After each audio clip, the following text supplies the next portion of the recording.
Hey everyone, welcome back to the workshop. Artisan Pirate here, and in today's fun scroll saw project video, have an amazing design from an older issue of Scroll Saw Woodworking and Crafts magazine by Fox Chapel Publishing. The magazine in question is Fall 2021, issue 84. There is the cover of the magazine, and the design we're going to be doing is on page 26, and it says, Filigree Halloween ornaments. These eerie yet elegant baubles are a blast to create, and there is some beautiful and elegant designs here. They have some beautiful floral-like designs in them, and you guys should know which one caught my eye right off the bat, and that was the iconic Pirate's skull and crossbone, the Jolly Roger there. I really want to do this because I've never seen a Jolly Roger designed like that. The article is on page 26, and then the patterns themselves follow on the following page, and you can see how small they are because they are ornaments. Each pattern is not even as big as the palm of my hand. And what I did was took a picture of this because when I look at scroll saw patterns, I always look at the amazing versatility of the designs themselves. So I sent the picture to my computer and printed just the Jolly Roger out as big as I could over on my printer, and that's what I printed out and have attached to our material with clear packing tape because I want this piece to be a piece of wall decor. You know, once we get it cut out, we'll put a nice backer board on it using the washer technique to get a perfect backer board. We're going to go on and stack cut and make 2 out of 1/4 inch material. You can see everything is prepped here, and it does have a lot of delicate details on it, but we will of course take our time and let the blade do the work. You can see I'm already kind of dressed like a pirate, so what I'm going to do is work like a captain so I can play like a pirate and move the camera over to the workbench and drill all the pilot holes required so we can come back to the scroll saw and start scrolling.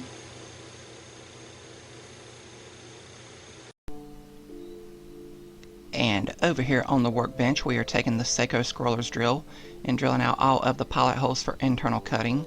And you'll see that I have a backer board behind the scroll work to prevent blowout of the pilot holes on the reverse side.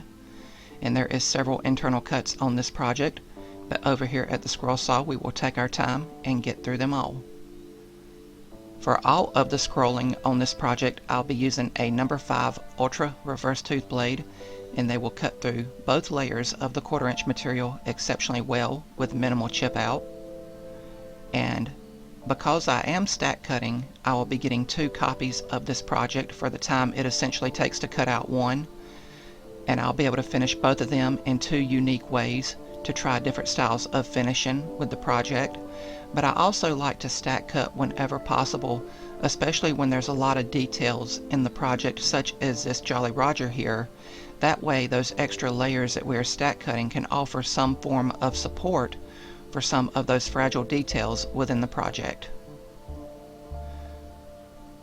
Once again, this project comes from an older issue of Scroll Saw Woodworking and Crafts magazine by Fox Chapel Publishing, and when I was thumbing through older issues and I seen this project, I knew I would have to bring it to life, so I quickly got it prepped, and that is the result of today's video.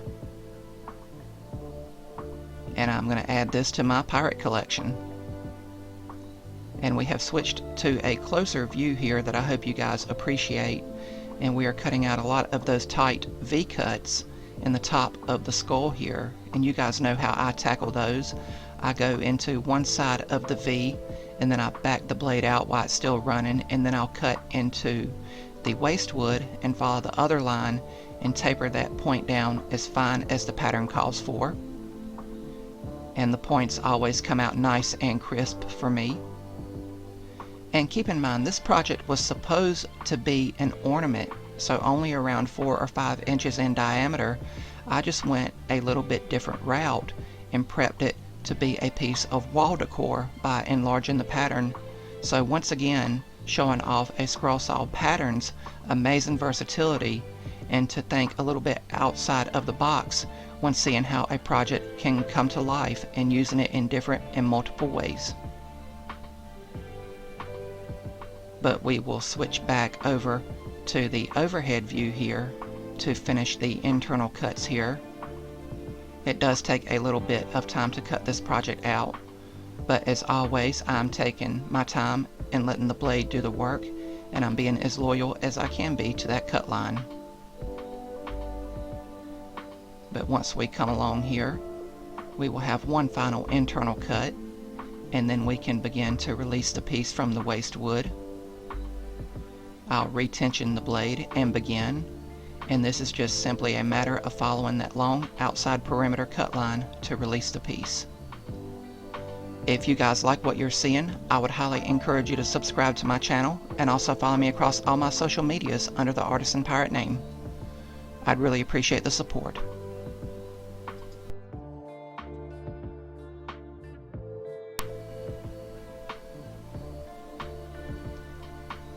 Coming along here, completing this cut, but not all of the scroll saw work will be done. We will have to cut out the backer board.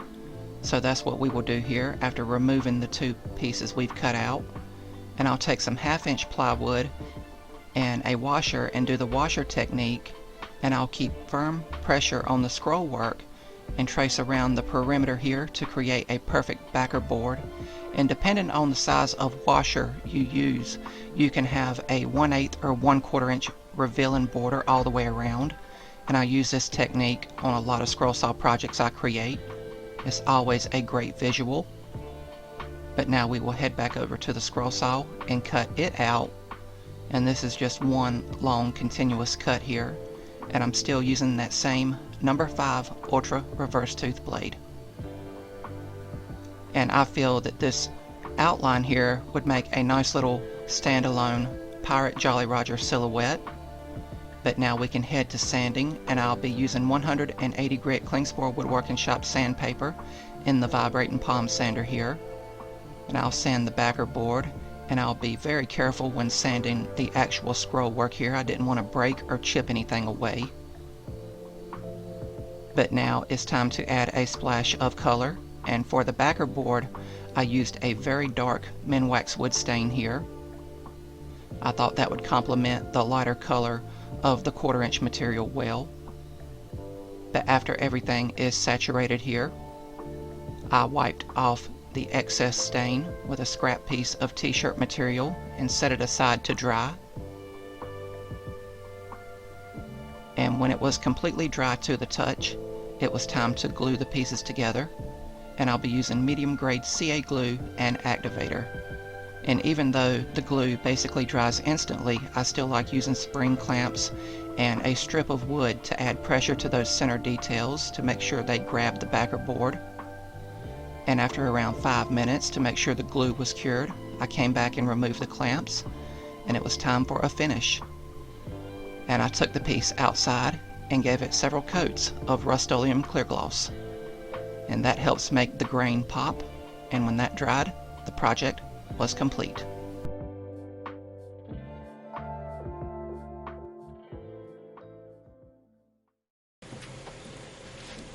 And here we have the completed Pirate's Jolly Roger, the iconic skull and crossbones, cut out completely from start to finish over on the scroll saw, and it finished up amazingly well with some beautiful and crisp details in it. Thank you once again to Mr. Keith Fenton for the amazing design from a previous issue of Scroll Saw Woodworking and Crafts magazine. Everything finished up amazingly well, and I'm very happy with how this project came out. It took me around 1.5 hours in total time to scroll this project out completely from start to finish, because there's a lot of very small, delicate and fragile cuts in this project. So I did what I always do, and I took my time and let the blade do the work, and I was as loyal as I could be to the cut line.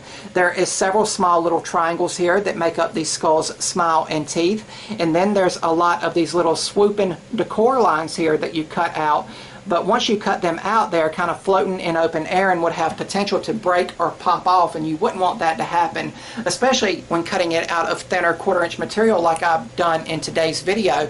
But I took advantage of stack cutting in hopes that that extra layer would help offer some protection to those delicate details while scrolling them out. And due to that, we have another one of these to finish off camera. However, I want to do it in maybe a different or unique way, but I always have the option to pass this one along to someone else and let them finish it however they see fit. I always like taking advantage of stack cutting whenever possible. You know, that way I can finish projects in a variety of ways and share them with you guys. But I still like how this one finished up. I finished it in my standard rustic finishing way. I left the natural color of the 1/4" material we scrolled out the way it comes, and then I stained the backer board a nice dark Minwax wood stain, and it was almost black when I was staining it on, and I am happy to see that when I was wiping off all of the excess that the grains still shine through in those natural textures after it was wiped off to where I could set it aside to dry. And then when we added the Rust-Oleum clear gloss at the end, it really made everything pop and tied everything in together. And with that darker detail and grain texture shining through the lighter scroll work there, it kind of looks like the Jolly Roger is on the side of a classic pirate ship, you know, sailing through the Caribbean on its pirate escapades and adventures through the high seas and everything. So I always like to try to think outside of the box when it comes to scroll saw woodworking projects and patterns. But as always, you have the option to finish this in a variety of unique ways. I finished this in a rustic way, and the clear gloss we added at the end really made everything pop and brought everything and tied it together. But you could of course cut this project out of exotic or hardwoods. You could cut just the scroll work out of thicker material to where it could stand on a shelf, desk, or countertop, or you can cut it out of thinner material like I have here and stack cut and make multiples. And you always have the option to go in and paint everything to take your projects to the next level. If you have the option and the means to do so, you could enlarge this project really big and cut it out to where it could be a piece of yard art for the Halloween season with maybe a backlight behind it. I think a light shining through all that detail out in the yard would look really cool during the Halloween season. And of course, you could cut it out as it was supposed to be cut out, very small as an ornament as intended that I'm about to show you in the magazine. But before I show you that, I did take the file over to the laser and imported it into Lightburn, and I did make a small one. All that's left to do here is add a little ribbon to it to where it can be proudly displayed. But this one here is also made out of 1/4" material. But it is possible to cut stuff out this small over on the scroll saw. I've seen it done, and I admire people that cut out the small stuff like this because it really takes additional time and a very steady hand to do all of that. But you can do it with maybe a number 1 or 2 scroll saw blade. The design we cut out today came from an older issue of Scroll Saw Woodworking and Crafts magazine by Fox Chapel Publishing, fall 2021, issue 84 to be precise. There you see the cover, and the design and article starts on page 26, and there you see all the options of these filigree style ornaments available. Mr. Keith calls these filigree ornaments, but I call the skull one especially floral, and that lends itself to thinking that it's kind of like a sugar skull. I know sugar skulls are very popular, but there you see all the beautiful designs available, and I really love how the jack-o'-lantern looks there. I might do that one later on and bring it to life, but then all of the designs are on the following page to where you can photocopy them and use them how you want to and bring them to life how you want to. But I had a lot of fun in today's video representing the pirate lifestyle and everything. As you can tell, I am kind of in the mood to be pirate today. So I had a lot of fun out here in the workshop listening to some classic music and bringing this project to life. It's a pirate's life for me, my friends, and I hope you all enjoyed today's video. If you're new to the channel, hopefully you'll click that subscribe button and also follow me across all my social media feeds under the Artisan Pirate name. As always, links to contact me as well as all my social medias will always be linked down in the description box below these videos. That's about all for this one, and remember guys, if I can make it or do it, so can you. I'm the Artisan Pirate. Take care, and I'll see you guys real soon.